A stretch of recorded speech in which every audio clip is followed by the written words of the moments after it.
Assalamualaikum warahmatullahi wabarakatuh, Bu Berlian. Melalui video ini, kami dari kelompok 9 akan sampaikan output proyek akhir kami berupa demo dashboard quality control terkait defect atau cacat pada proses produksi lemari es di PT Sharp Electronics Indonesia menggunakan diagram kendali lini U dan lini demerit. Yang mana dashboard kami akan menampilkan analisis terkait berbagai karakteristik dari proses defect dan memonitoring proses produksi lemari esnya serta mengetahui kapabilitas dari prosesnya. Adapun tim kami beranggotakan 3 mahasiswa, yaitu Nurul Azmi Azhara dengan NRP akhir 010, saya sendiri Edvina Kersaningrum dengan NRP akhir 053, serta Devi Sagita Rahman dengan NRP akhir 172. Kami dari Departemen Statistika. Pada tampilan awal dalam dashboard kami terdapat laman home, di mana di sini adalah deskripsi dari PT Sharp Electronics Indonesia sendiri. Platform ini nantinya akan menemani untuk para customer menyelami setiap detail performa dari produksi lemari es kita untuk mewujudkan zero defect.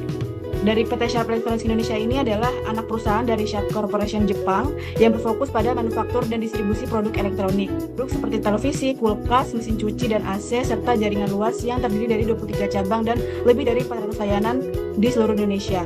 Di sini di tampilan home juga terdapat filosofi bisnisnya, slogan globalnya, serta lokasi produksinya yang berada di Karawang. Selanjutnya ada pada tab About Dataset. Jadi di tab ini tuh menampilkan tentang datasetnya. Di sini ada preview datasetnya yang berisi beberapa kolom, diantaranya adalah data tanggal proses produksinya, lalu ada jumlah produksinya tiap tanggal tersebut, lalu ada beberapa kategori defectnya, yang mana ada 4 kategori di tabel ini atau di dataset ini, yang mana kategorinya itu sudah dikategorikan jadi 4 kategori dari kelas A hingga kelas D. Mulai dari kelas A itu cacat fatal, lalu kelas D itu ada minor atau cacat ringan, yang mana daftar defectnya antar kategori itu juga berbeda tergantung defect-defect yang telah dikategorikan. Baik, masuk ke tab selanjutnya yaitu eksplorasi data, yang dimana di sini tuh kami melakukan analisis pada data yaitu secara statistika deskriptif dan juga analisis sesuai visualnya. Yang dimana untuk statistika deskriptifnya sendiri di sini kami menyajikan dari masing-masing kategori, yaitu dari kategori A, B, C, dan D. Yang dimana dapat dilihat dari sini kita bisa tahu total defect-nya, nilai minimum, median, dan juga maksimumnya. Lalu lanjut ke analisis tren dan Pareto, yang dimana di sini kita bisa memilih berdasarkan kategori cacatnya, yaitu dari A, B, C, dan D, dan juga bisa memilih rentang tanggal yang diinginkan, yang mana nantinya otomatis untuk tren jumlah cacat per kategori ini akan berubah sesuai rentang tanggal yang dipilih. Nah, adapun di sini kami juga menyajikan diagram Paretonya, yang dimana diagram Pareto ini menunjukkan mana kategori mana yang memiliki total defect paling tinggi untuk rentang tanggal yang sudah dipilih. Nah, untuk rentang tanggal ini sendiri didapatkan kalau seperti ini, untuk kategori B ini merupakan total defect yang paling tinggi dan untuk A yang paling rendah.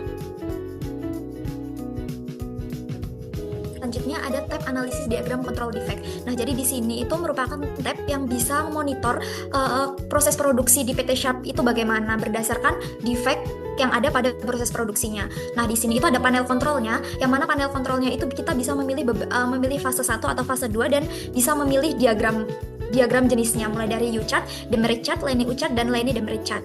Nah, apa sih yang membedakan fase 1 dan fase 2 ini? Jadi fase 1 ini tuh merupakan chart yang membuat the baseline untuk mendapatkan center line-nya yang digunakan pada fase 2. Nah, di fase 2 ini sendiri itu merupakan tempat untuk memonitor apakah proses produksinya itu terkendali secara statistik atau tidak. Bisa dilihat, misal saya membeli fase 1 dengan line U-chart, ini didapatkan center line-nya itu 0,00724. Nah, kemudian center line ini tuh digunakan untuk di fase 2, yang mana di fase 2 ini tuh kita bisa melihat ada beberapa titik yang berwarna merah. Nah, titik itu merupakan titik yang tidak terkendali secara statistik atau observasi yang perlu dievaluasi lebih lanjut. Nah, di bawah ini ada interpretasi dari masing-masing diagramnya. Seperti contohnya ini pada line U-chart fase 2, interpretasinya itu adalah terdapat 23 observasi yang berada di luar batas kendali, sehingga menunjukkan bahwa proses pada fase 2 itu belum terkendali secara statistik. Selain itu terlihat adanya pergeseran proses antara fase 1 dan fase 2. Lalu di bawah ini merupakan ada analisis kapabilitas proses yang digunakan untuk mengukur kemampuan proses dalam memenuhi spesifikasi yang ditentukan. Jadi berdasarkan diagram-diagram di atas tadi itu didapatkan nilai kapabilitasnya itu adalah 0,543 yang mana artinya itu nilainya karena kurang dari satu, jadi menunjukkan bahwa kapabilitas prosesnya itu masih rendah. Sehingga hal ini tuh berarti proses produksinya saat ini belum mampu memenuhi standar spesifikasi secara konsisten dan memerlukan perbaikan untuk mengurangi variabilitas atau jumlah cacat. Baik, sekian pemaparan output project akhir demo dashboard quality control dari kelompok 9. Terima kasih Bu Berlian atas perhatiannya. Wassalamualaikum warahmatullahi wabarakatuh.